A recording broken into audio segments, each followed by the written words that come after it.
qué gusto compartir este espacio con ustedes, colegas. La verdad es que muy agradecida de la oportunidad de tener este espacio, este conversatorio. Creo que es muy importante tener la visión de dos personas tan experimentadas, tan conocedoras en materia de derechos humanos y en materia de, de criminalización. Creo que es una palabra que se escucha mucho, pero se comprende poco a veces. Entonces, creo que el compartir y el generar espacios para poder abordar estos temas son importantes. Entonces, buenos días. Creo que también es importante que nos presentemos para que tengamos este espacio más ameno, más familiar. Entonces, creo que voy a empezar yo.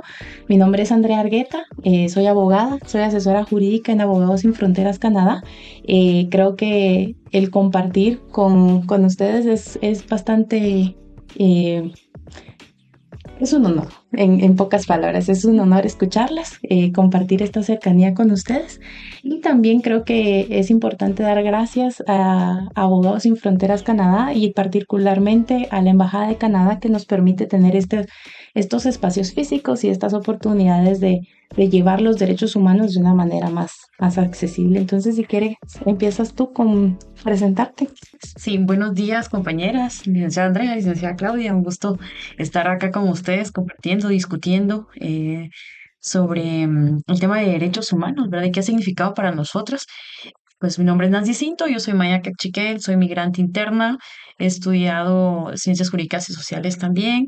Creo que tengo otra perspectiva también de lo que es el derecho en este país, no desde de cómo opera desde el sistema occidental, sino que más apegado al tema de los derechos de los pueblos indígenas y las mujeres mayas. Mucho Muchas gusto gracias. igual. Gracias por el espacio y gracias por compartir contigo, Nancy, y con Andrea y poder hablar sobre estos temas tan importantes. Mi nombre es Claudia González, soy abogada, penalista. Trabajé mucho tiempo en tema de derechos humanos y en los últimos años me he estado dedicando a la defensa de personas criminalizadas.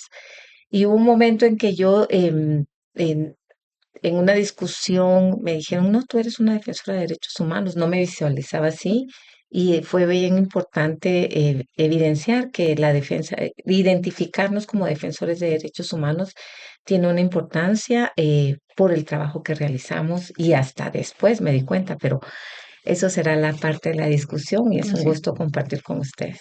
Muchas gracias, colegas, a ambas. Y creo que ahorita dijeron puntos muy importantes que nos ayudan en esta conversación.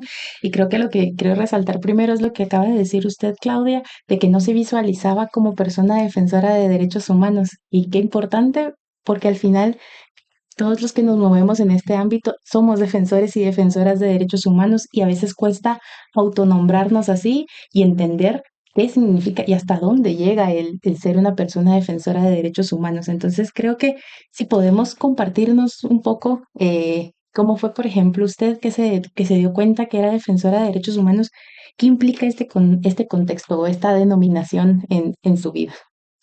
Gracias. Bueno, en realidad yo soy abogada penalista, esa es mi profesión y a eso me dedico. Ya cuando empecé en la defensa de ex operadores de justicia como Juan Francisco Sandoval, Virginia La Parra y otros ex fiscales que ya no se encuentran ahora trabajando para el Ministerio Público, empecé yo a sufrir violencia por mi trabajo de abogada defensora dentro de los procesos judiciales. En ese ámbito de defensa, pues, ¿qué significó? Pues yo estaba tratando de garantizar los derechos que corresponde ejercer la defensa conforme la ley, conforme las normas que establece el Código Procesal Penal y tratando de velar porque todo el procedimiento fuera transparente, debido proceso, etcétera. En ese proceso es cuando a mí me empiezan a denunciar penalmente y empiezan a utilizar el derecho penal en mi contra. Y en ese ejercicio de la defensa, es que yo soy, me convierto, no me convierto, pero siempre he velado por garantizar la igualdad, la no discriminación, el uso de recursos, y eso me hace defensora de derechos humanos en un contexto de lucha contra la impunidad. Entonces es ahí donde me visualizan, me visualizo yo ya como defensora de derechos humanos. Entonces, Otro elemento muy importante que pude evidenciar era el tema de no ejercer la violencia. Una vez no ejerza la violencia, yo sigo defendiendo derechos humanos, entonces eso es muy importante. No me puedo comparar, obviamente, con otros colegas del interior de la República que están defendiendo derechos comunitarios, por ejemplo, la defensa del agua, la defensa del territorio, que ellos también utilizan las mismas herramientas que tienen a su alcance sin violencia para garantizar que todos gocemos de estos derechos que son parte de nuestros derechos. Por eso es que me dicen que soy defensora de derechos humanos y me siento orgullosa de poder sentirme así junto con otros colegas del interior de la República. Muchísimas gracias. Sí, yo coincido mucho con Claudia. También uno en su quehacer político cotidiano, pues uno, digamos, desde la humanidad y desde lo empático, pues trata de que la dignidad humana no sea pisoteada, ¿verdad? Y que el ejercicio de nuestros derechos también sean posibles, digamos, exigir que sean garantizados.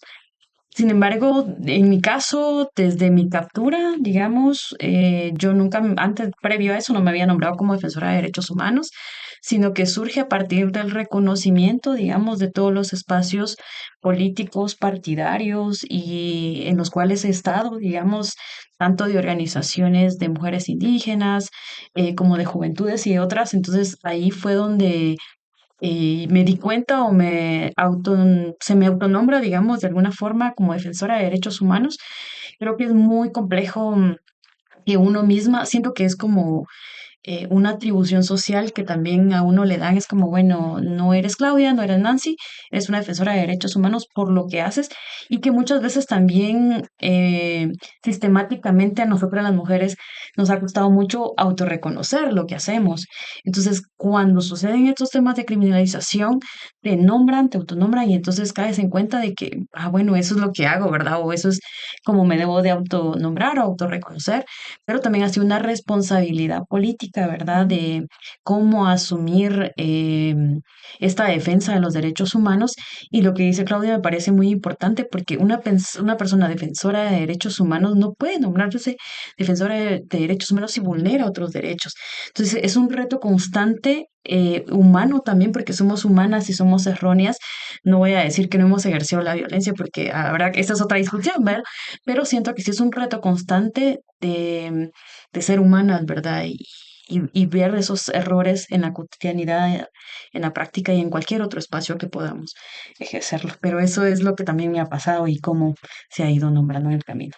Muchísimas gracias a ambas y creo que es importante también resaltar eso, ¿verdad? Cómo a veces nos podemos identificar como defensoras sin tener que haber sufrido criminalización y cómo también el contexto social y lo que tú decías, que a veces se impone, ya es una atribución social de, ok, te pasó esto porque tú eres defensora de derechos humanos. Entonces, creo que también la aceptación y el reconocimiento del poder que nos da y poder y trayéndolo a una connotación positiva, eh, para poder ejercer y exigir esta igualdad, esta justicia, esta dignidad humana que conlleva los derechos humanos. Entonces creo que también ahorita hemos estado mencionando esto justamente de no hacer daño, o sea, no ejercer violencias y creo que eso también es algo que va inherente a los derechos humanos, pero que a veces no, pues no comprendemos, no dimensionamos o consideramos que ante un ataque violento, pues también se justifica una respuesta violenta. Entonces, para ir abordando estos temas y estos puntos que hemos estado ya en este tiempo mencionando,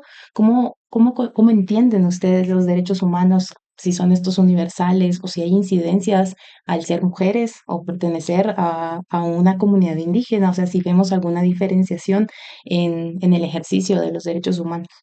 Em, en primer lugar, digamos, los derechos humanos es como una palabra, yo lo diría política, como tú lo habías definido, pero en realidad es algo más natural. O sea, el hecho de tener educación, el hecho de tener acceso a la justicia, que es el ámbito en el que yo trabajo normalmente, permitir que las personas puedan acceder a un juez, que puedan hablar en su idioma o que puedan ser escuchadas por un juez, es parte de los derechos humanos.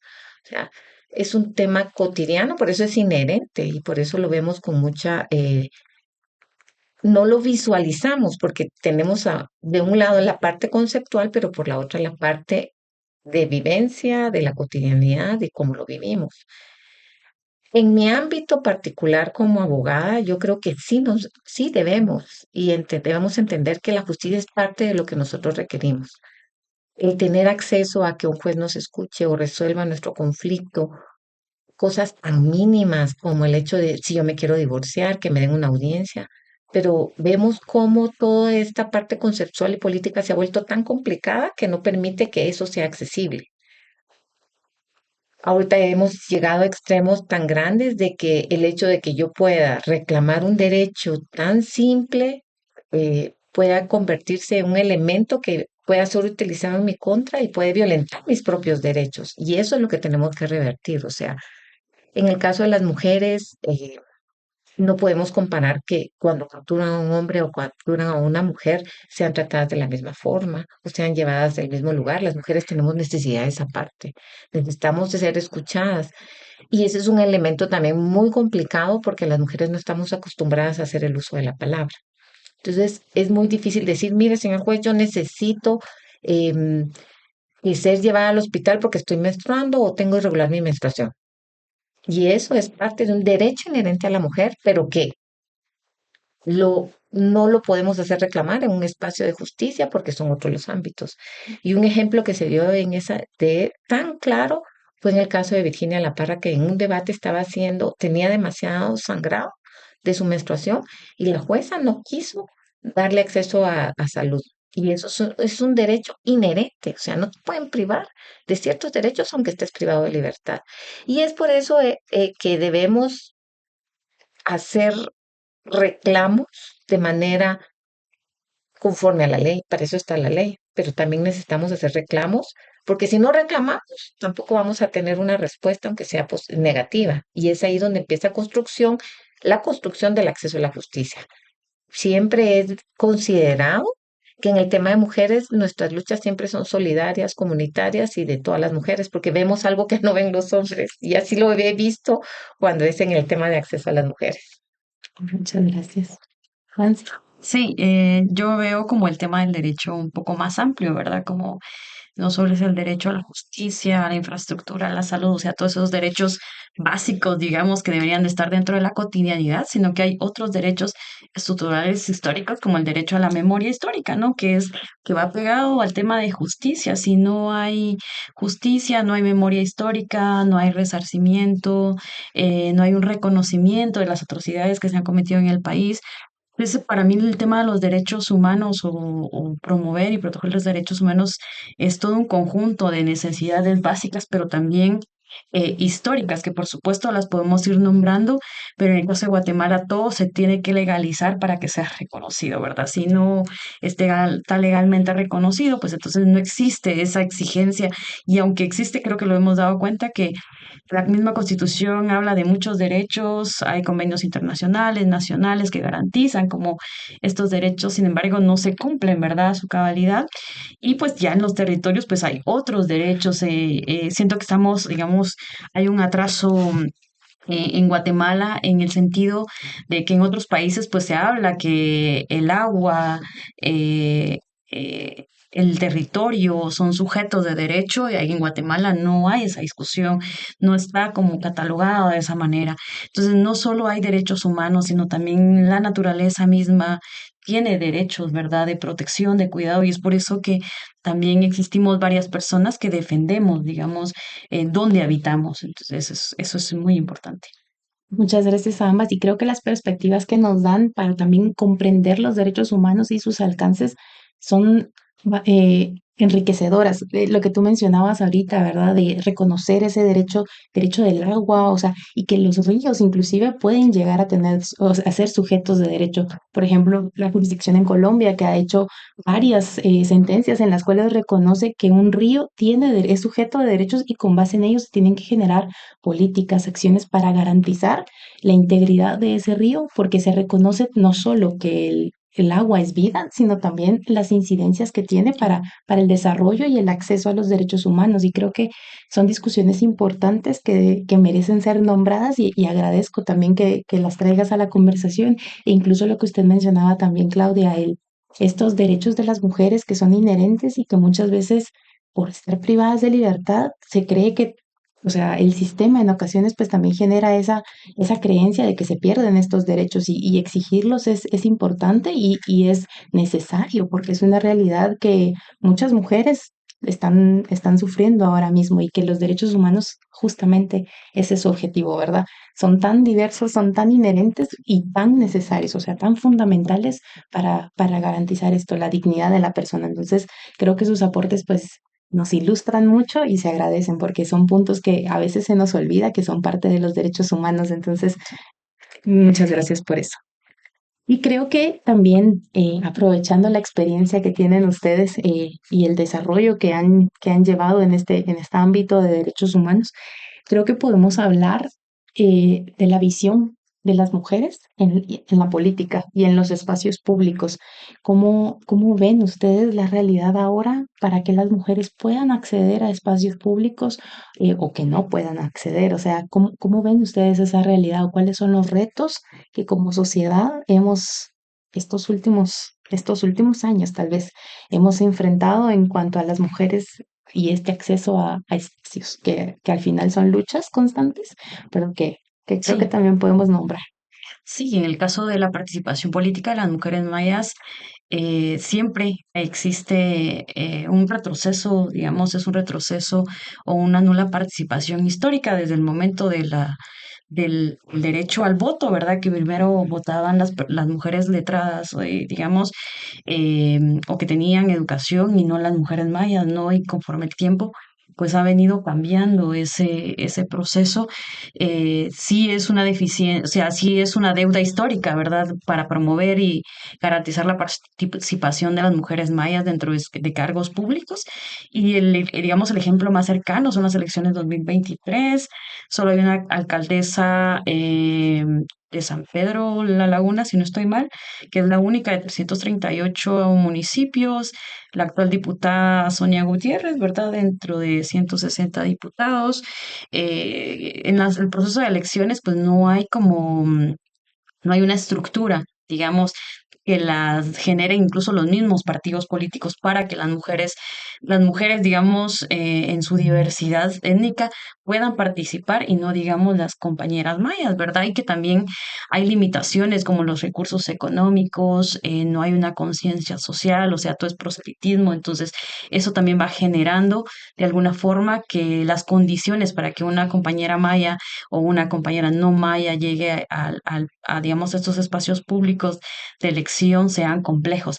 Sin embargo, creo que el actual gobierno, en su dinámica de inclusión, pues hemos visto que sí hay un poco más, digamos, de participación de mujeres mayas en instituciones como la CEPREM, como la CODISRA, como en otros espacios, digamos, que son institucionalidades de las poblaciones indígenas, pero hay un reto, digamos, con esto no se termina el racismo, con esto no se termina la exclusión, o sea, estas representaciones realmente son representaciones históricas, de una deuda histórica que deben, pero los datos reales en la cotidianidad son bastantes. Ayer mismo se generaba un desalojo en Izabal, entonces, ¿cómo podemos hablar entonces de que hay participación o hay un reconocimiento del gobierno por las poblaciones indígenas?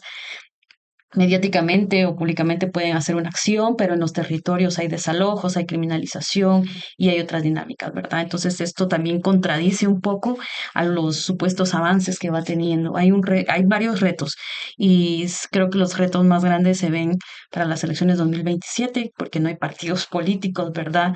Que estén comprometidos con las demandas colectivas de las cuatro poblaciones que coexistimos en el país. Muchas gracias, Claudia. Sí, yo comparto lo que dice Nancy en relación a las barreras estructurales y culturales. O sea, esto es un tema histórico que hemos visto por décadas y que la dinámica obviamente va cambiando por esfuerzos de grupos de mujeres. Obviamente reconocemos de que las compañeras indígenas tienen triple discriminación, eh, pero sin embargo, aún ante una discriminación o frente a un racismo, vemos cómo las mujeres hemos podido alcanzar ciertos niveles de esfuerzo porque nos interesa o porque somos solidarias o porque nosotros hacemos trabajo colectivo. O sea, desde lo individual vemos cómo podemos ser solidarias con algunas compañeras en lo mínimo y eso nos va generando redes que más adelante nos permiten apoyar a otras mujeres a que puedan alcanzar puestos de poder. Pero es que no solo es el tema de puestos de poder, porque yo también comparto el tema. Tiene que haber una medidas paritarias. O sea, si no está en la norma y se obliga a que esto suceda, no va a suceder. Pero también necesitamos promover y capacitarnos. Y eso lo hacemos. Y lo que tenemos que hacer ahora es ver cómo nosotras como mujeres impulsamos porque nos conocemos. O sea, a medida que vamos trabajando, vamos generando redes, vamos generando espacios. Lo hemos dicho nosotras, por lo menos en mi experiencia, empecé a trabajar en tema de defensa de exoperadores. Se sumaron otros colegas y somos bastantes mujeres. Veo también mujeres jóvenes que creen que podemos generar un cambio. Entonces, estos cambios de poder lograr eh, que más mujeres obtengan el poder es parte de un proceso que deberíamos de ver más a largo plazo. O sea, el hecho de prepararlas y luego promocionarlas y exigir, porque eso es parte de los derechos que tenemos como mujeres, de exigir al gobierno que hayan medidas paritarias. Siempre renunciamos por alguna otra razón, ¿verdad? Como mujeres siempre estamos dando espacios porque consideramos que queremos lograr algunos objetivos. Si eso impide que logremos medidas paritarias para que más mujeres estén en el poder, es un tema. Pero es lo mínimo que no hemos podido discutir hasta el día de hoy. Comisiones de postulación, nunca se discutió el tema paritario o nunca se mencionó la capacidad de las mujeres. Y eso es un tema que debería, y ahí comparto contigo, Nancy, de que debería de discutirse, o sea, diálogos permanentes de la paridad de mujeres. Eso es muy importante porque es parte de la promoción, es parte de la capacitación, y yo no estoy dudando que si en algún momento se llegan a postular algunas compañeras que conozco de su capacidad, sean promovidas. Eso es parte del tema que deberíamos de organizarnos y generar redes, no solo de discusión, sino de promoción para impulsar estas medidas. Muchas gracias a ambas y creo que de lo que hemos conversado ahorita, tengo puntos importantes que resaltar y principalmente es cómo la construcción de redes en la defensa de los derechos de las mujeres y en el acceso a las mujeres a los espacios han sido fundamentales también para romper las barreras que hemos ido encontrando. Y obviamente hay mucho trabajo que hacer. Lo que mencionan de generar espacios de paridad obligatoria, pues es necesario. O sea, hemos visto experiencias en otros países que han sido funcionales porque si la violencia o la discriminación ha sido sistemática, pues obviamente también hay que generar estrategias sistemáticas que permitan generar la inclusión, la equidad en los distintos espacios. Sí, yo tal vez decir que ahí hay una cuestión como muy fuerte, pues porque digamos desde los movimientos sociales o desde los proyectos políticos aliados, digamos, también debería de existir como esa voluntad política más allá de la legalidad. O sea, existen más de 10, 20 años hablando de la reforma a la ley electoral y de partidos políticos, de paridad, alternancia e inclusión de los pueblos indígenas. Y cuando hablamos de pueblos indígenas, pues dicen, no, entonces esto no pasa. Lo vimos con la reforma, la carrera judicial en su momento, cuando hablamos de pluralismo jurídico, todo iba bien hasta que se habló de pluralismo jurídico, entonces otra vez no pasa. Entonces también hay una carga histórica o una cuestión racial ahí, ¿verdad? Que no permite que el tema de los derechos humanos de pueblos indígenas y mujeres continúe. Entonces, eso lo quería sumar esto. No, y gracias por traerla a la conversación, porque tú dijiste algo importante. La voluntad política también es fundamental para alcanzar estos espacios, porque si bien es cierto, las reformas sistemáticas son necesarias, la voluntad política también podría romper y generar esta inclusión o esta participación. Y con base en este desarrollo y en estos espacios que se puedan generar con esta voluntad, también podríamos alcanzar espacios más grandes. Y lo que tú dices de los temas de discriminación racial y son conceptos que están al final arraigados en la sociedad y que nos generan esta obligación social de mantener la resistencia, la defensa y la lucha por alcanzar y romper estos esquemas de discriminación y de falta de acceso a los derechos.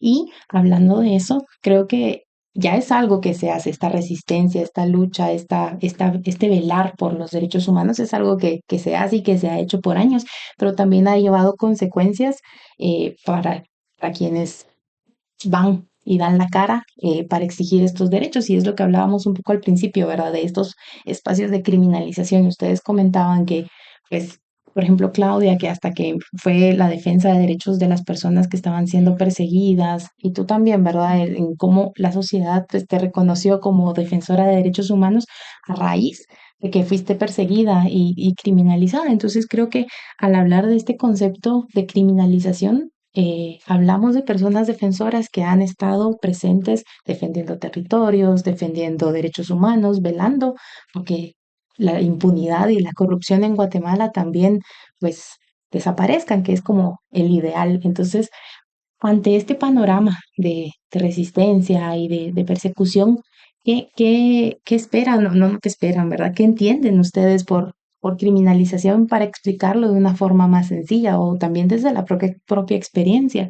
Y cómo esto genera impactos en la democracia, que es lo que hablábamos incluso, y también en el acceso a la justicia, porque son puntos que van innegablemente de la mano. Entonces, creo que podríamos escuchar sus opiniones. Sí, yo lo veo más como una interpretación a estas prácticas siempre de desmovilizar a la población, de también de retroalimentar el miedo histórico, que digamos que las prácticas del conflicto armado, pues todas o algunos las conocemos, ¿verdad? Y fuimos, y actualmente todos los procesos judiciales, pues están evidenciando cuáles fueron los patrones, digamos, para poder silenciar a esta población, ¿verdad? Y tanto en las comunidades como en la ciudad. Y esta forma de silenciar se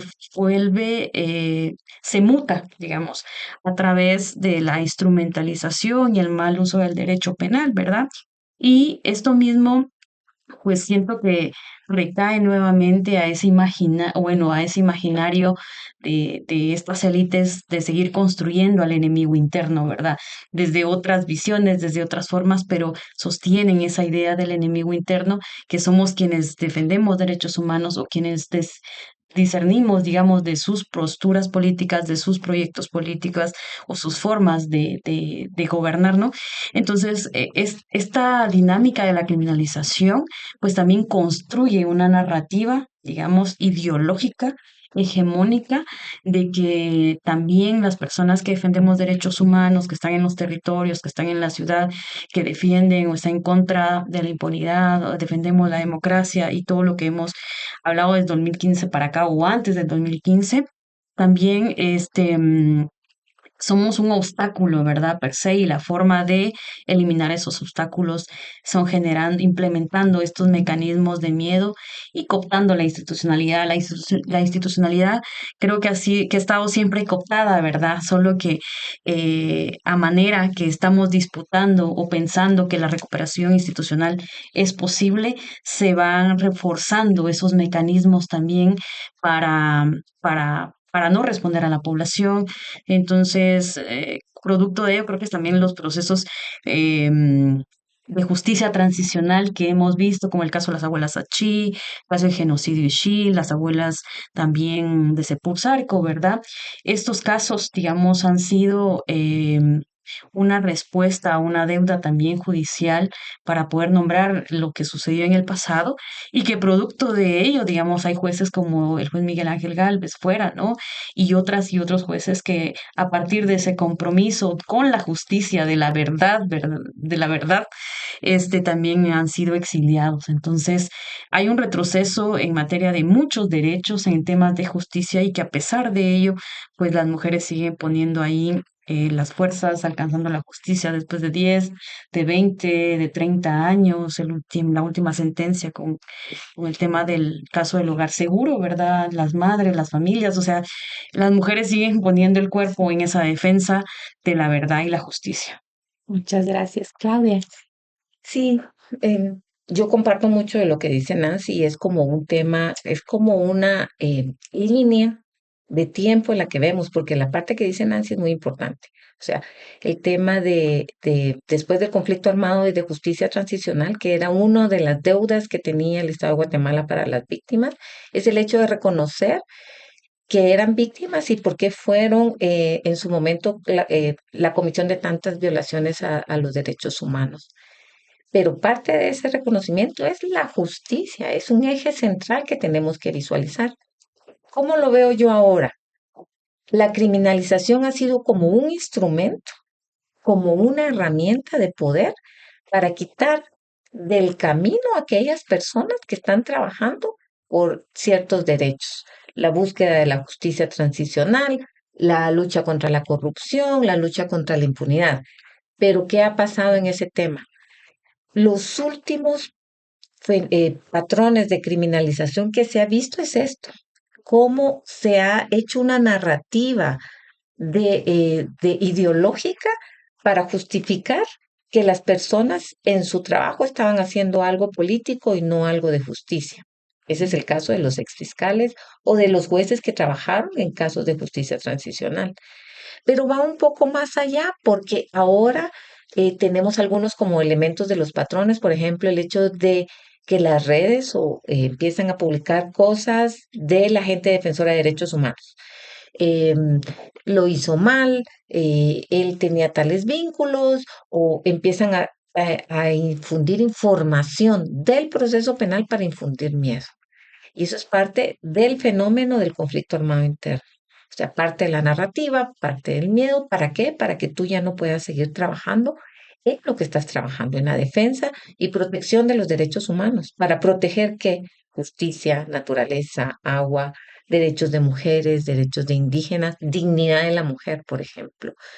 Entonces, hoy por hoy, dentro de esos patrones podemos ver cómo fueron estas instituciones, digamos, el sistema de justicia iba por un buen camino, tuvimos reformas a la normativa del derecho penal, del proceso penal, se fueron generando herramientas normativas para poder mejorar esa justicia transicional.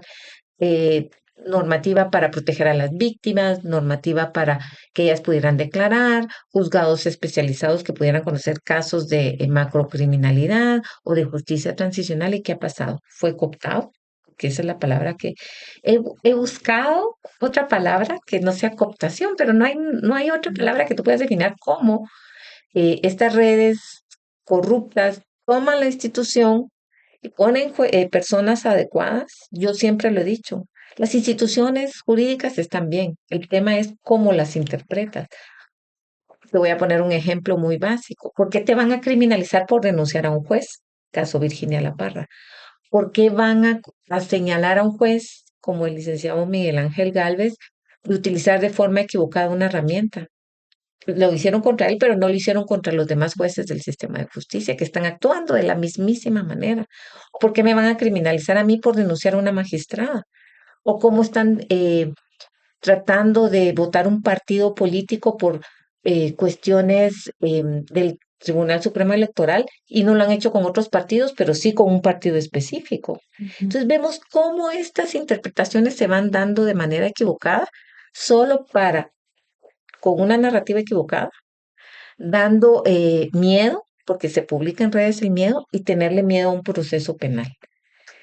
Esto es parte de la criminalización y no nos está ocurriendo solo aquí en Guatemala, está ocurriendo en cada municipio de Guatemala. Cualquier defensor de derechos humanos está siendo criminalizado por hacer bien su trabajo. Y allá es mucho más grave en las comunidades, porque a ellos sí los están matando. Hay una incidencia de muertes en contra de defensores de derechos humanos que están en la impunidad porque no se investiga por qué los mataron. Y fue por su trabajo en defensa de la naturaleza, del agua, del territorio, del medio ambiente, contra la minería. Entonces, todos estos elementos vemos que son cotidianos ahora. La gente tiene temor, pero tenemos que trabajar alrededor de eso, o sea, conocerlo, saberlo, pero también tenemos otras herramientas que nos pueden dar esperanza, como es el hecho de exigir que la justicia funcione. No deberíamos de tenerle miedo a los jueces. Los jueces son funcionarios públicos que tienen una obligación, que es mantener la democracia. Si no estamos de acuerdo, hay que hablar. hay que exigir y hay que pedir que la democracia se mantenga. Y eso es una función, ese es mi lema siempre. Los jueces son funcionarios públicos que tienen que respetar la ley igual que nosotros. Muchas gracias. Y creo que son elementos que nos ayudan a dimensionar los alcances de la criminalización, porque a veces pensamos que es solo un proceso en contra de una persona o de un grupo de personas y no, a veces no nos damos cuenta incluso de esto, de que vienen de estas políticas o de esta necesidad de impartir miedo en la sociedad y que son sistemáticas y que han sido históricas y que son derivados de un conflicto social y de un conflicto interno que hubo en el país que muchas veces aún hoy, a pesar de los esfuerzos para alcanzar la justicia transicional, parecieran tabúes, pareciera que hablar de eso está mal y aquí empezamos a ver también las consecuencias de no hablar y no nombrar lo que está sucediendo en el país, porque al final la frase, un poco trillada, pero es muy cierto, un pueblo que no conoce su historia está condenado a repetirla. Y vemos cómo no se va a repetir tal vez de la misma manera, pero sí estamos atacando a las personas que se puedan encontrar en una condición de vulnerabilidad o que se encuentren en un riesgo por ejercer un derecho que es defender los derechos humanos, porque al final también esto es un derecho y que está reconocido y sí, hay normativa internacional que reconoce la importancia de las personas defensoras de derechos humanos y su derecho a ejercerlo, pero también vemos la respuesta de un sistema que trata de frenarlo y de infligir este miedo en las personas. Y podemos ver estas consecuencias democráticas, podemos ver estas consecuencias en el acceso a la justicia y este temor de decir, oigan, esto está mal y hay que cambiarlo. Y qué bueno también que tengamos oportunidades de decir no, o sea, aquí hay un miedo, pero la defensa de los derechos sigue siendo importante y lo que usted decía, Claudia, ¿verdad? O sea, hay que mencionarlo, hay que exigirlo y creo que eso es algo con lo que nos podemos quedar en la mente y que es fácil de recordarlo y de decir, no, sí es importante y ahí empezaremos a denominar todos y todas defensoras de derechos humanos, porque creo que también desde ahí empezamos con este trabajo. Y también creo que ya lo abordamos un poco de las consecuencias de la criminalización, pero también quisiera escuchar sus reflexiones, un poco abordando todo este tema, toda esta importancia. Vemos cuáles pueden ser las consecuencias de no abordar de forma integral la criminalización, pero también creo que tenemos como reflexiones y conclusiones en cuanto a todo esta temática que es muy amplia, que es muy diversa. Es importante abordarla, pero en un espacio de 45 minutos, una hora, pues tal vez no podemos abordar todo lo que quisiéramos, pero sí podemos como aterrizar en espacios puntuales o ideas centrales para poder llevarnos de este diálogo tan enriquecedor conclusiones que nos permitan comprender cómo estamos en el país. Sí, yo creo que el tema digamos, defender derechos humanos o en cualquier espacio político que estemos las mujeres, también, digamos, una de las cosas que yo me niego a partir de todo este proceso de criminalización es como normalizar la violencia y normalizarla al punto de decir que lo que me está pasando es producto de ejercer mis derechos, ¿no? Entonces llega un punto donde dice, bueno, es que me pasa esto porque estoy en un espacio donde están hombres, o me pasa esto porque pues así es el sistema, y siento que esa normalización no debería hacerse, ¿verdad? Sino que es ir erradicando esos mecanismos de violencia y tener un ejercicio de derechos o defensa de derechos con plenitud, ¿verdad? Y también que sin duda alguna los procesos de criminalización o los acompañamientos que se dan a los procesos de criminalización no siempre son integrales, ¿verdad? O sea, si hay una cuestión ahí, no es lo mismo, como decía Claudia en su momento, no es lo mismo la criminalización a un compañero hombre que a una mujer, pero dentro también del hecho de ser mujeres hay una pluralidad de cuerpos, ¿verdad? No es lo mismo una mujer laino mestiza a una mujer maya, ¿no? Y cómo, digamos, esa carga simbólica de cómo las esposas, los billetes, ha sido una forma de cómo intentar denigrar nuestra integridad, ¿verdad? Ha sido una de las cosas simbólicas para ellos. Tal vez uno de los ejemplos para mí que pudiera dar es el hecho de que cuando me capturan todavía usábamos mascarilla y ya estaba en la patrulla y dicen que no, o sea, no quieren la foto así, hay que quitarle la mascarilla. la queremos sin mascarilla, ¿no? Entonces, como también, ¿verdad? No es el hecho de los billetes, sino que toda tu integridad, como para que marquen, esta persona, véanla, recuérdenle, y es esto, ¿no? Creo que hay muchas reflexiones que a pesar de estos procesos tan complejos, tan duros, hay redes que sostienen, ¿verdad? Y que empiezan desde las familias, desde estos grupos también defensores de derechos humanos que no siempre logramos coincidir, o que a veces sí logramos coincidir, pero somos una red muy grande, digamos, todos con alguna, no sé si especialidad, podría ser la palabra, o con un fin, ¿verdad? O sea, todos somos defensores de derechos humanos, nos enfocamos a un espacio específico y también los defendemos desde lo que nos atraviesa en nuestro cuerpo. Entonces, la solidaridad ha sido un pilar fundamental para que la fuerza en una misma pueda estar, ¿verdad? Y sabiendo que hay un proceso, con un sistema de justicia cooptado, donde pareciera que uno no va a alcanzar, poder evidenciar la verdad, y evidenciar que uno no es culpable. Creo que la fuerza colectiva de otras mujeres y la sociedad en sí misma nos permite a tomar fuerza, ¿verdad? Tomar fuerza y decir, pues yo no soy culpable, y independientemente de lo que pueda pasar, pues asumimos las consecuencias de los hechos.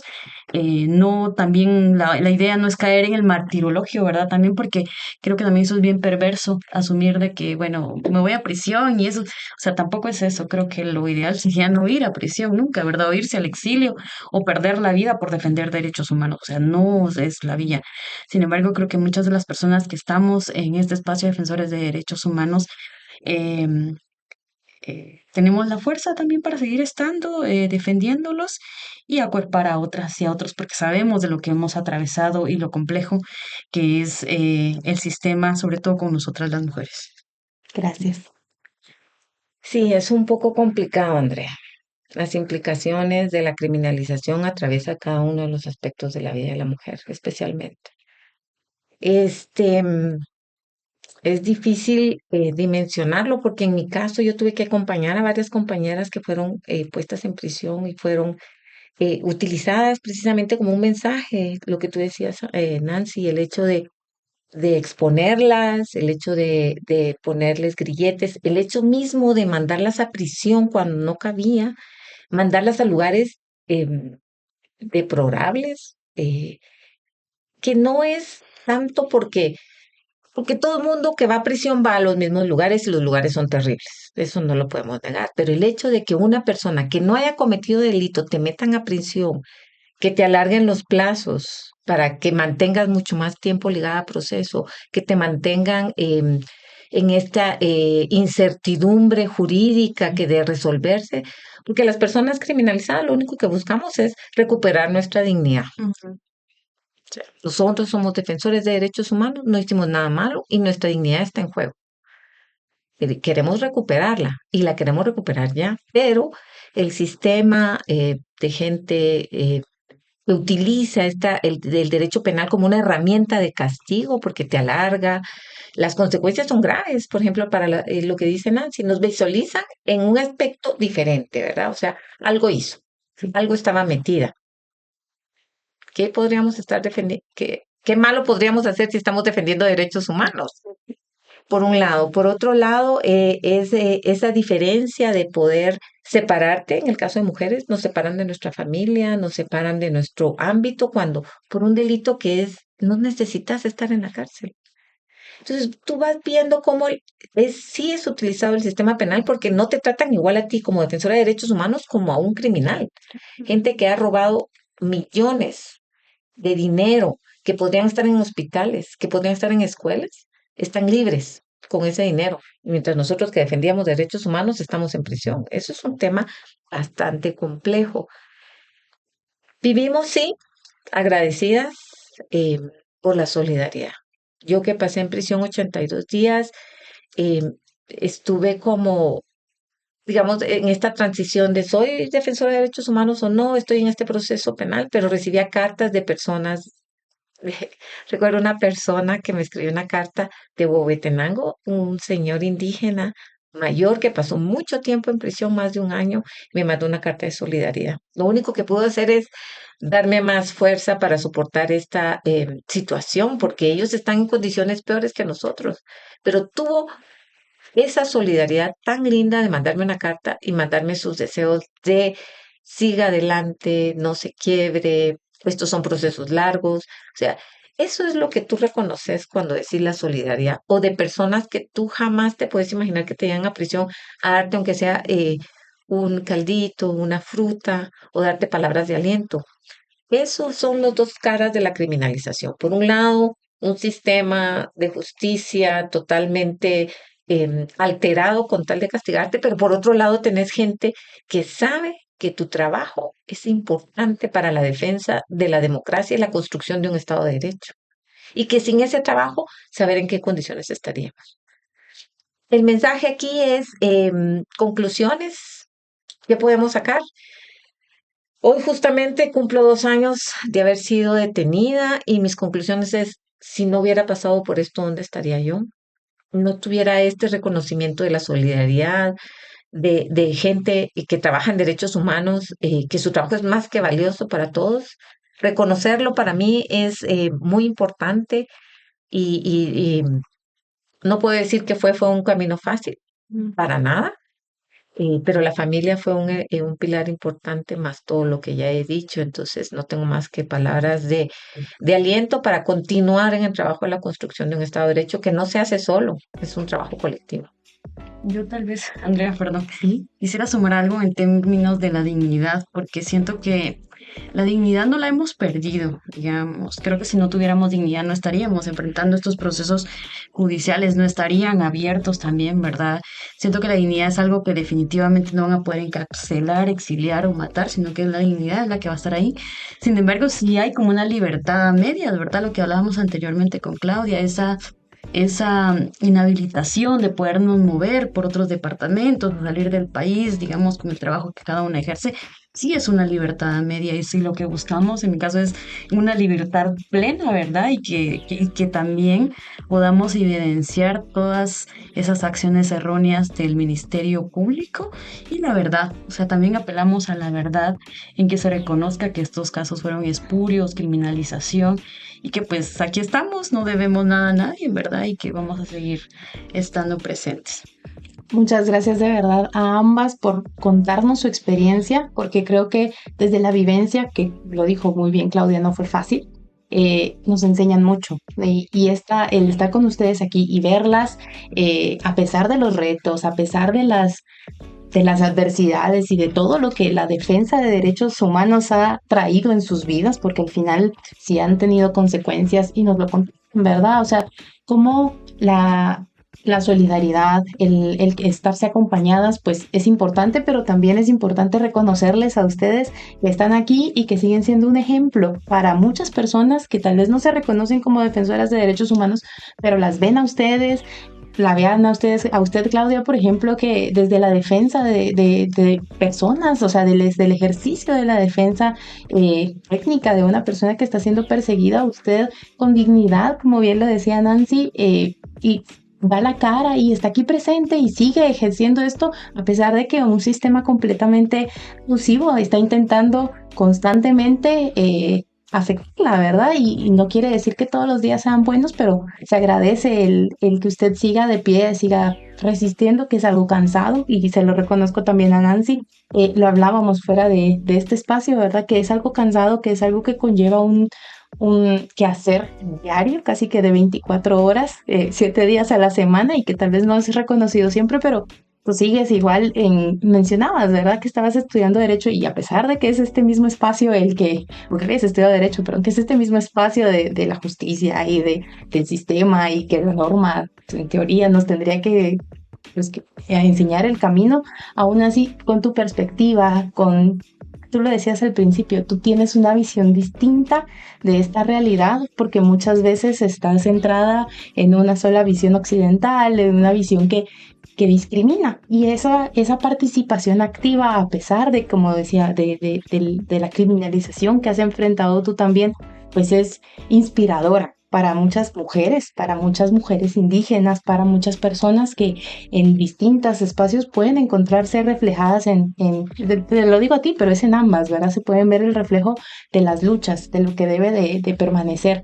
Y creo que a la hora de pensar en una conclusión de todo lo que ustedes han dicho, porque yo no puedo concluir, porque yo las admiro, porque al final es eso, una admiración profesional, personal, de que sí, fueron criminalizadas, pero a pesar de eso ustedes no cesaron en esa lucha por la defensa o por los derechos humanos. Entonces creo que eso es algo que se debe resaltar y que debe de quedarnos en el imaginario colectivo, social, la importancia de que como sociedad fiscalicemos, que como sociedad exijamos, que como sociedad acompañemos. O sea, y lo dijeron ustedes, lo que la sostuvo fue esta solidaridad.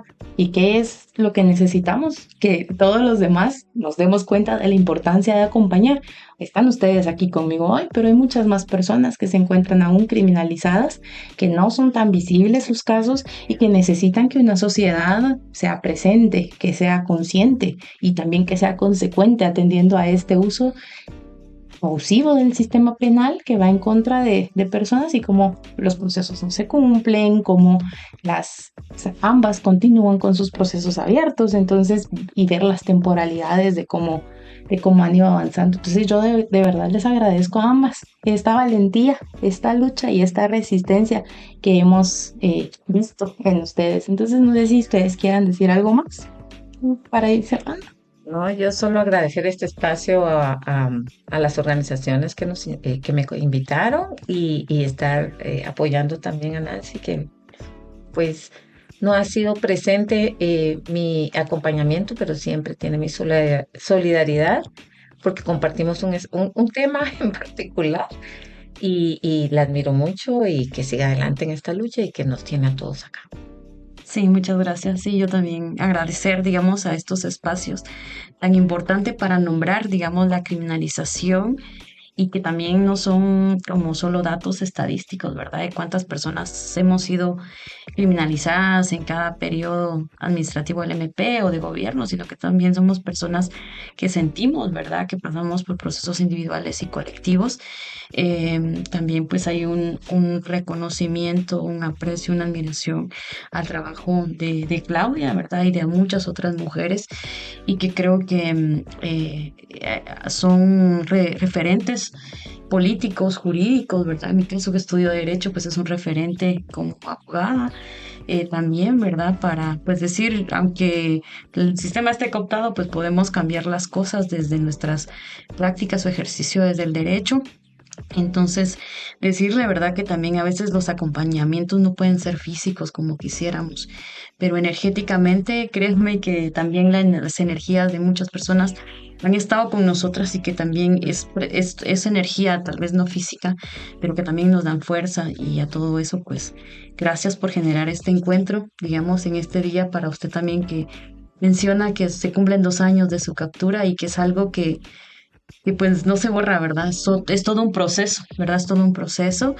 Y decirle que no está sola, que estamos aquí y que seguramente en el mundo hay otras como nosotras, ¿verdad? No solo en Guatemala, sino que es todo el mundo. Así es. Muchas gracias. Muchas gracias a ambas y entonces también no me queda más que agradecer a la Asociación de Abogados Mayas Abogados y Notarios Mayas de Guatemala por brindarnos acceso a este espacio en el que podemos tener este conversatorio y también agradecer al gobierno de Canadá, que es quien también nos permitió la construcción de este espacio y poder tener esta discusión que considero y reitero es muy importante mantenerla día con día. Muchas gracias por su tiempo y su participación. Gracias. Gracias.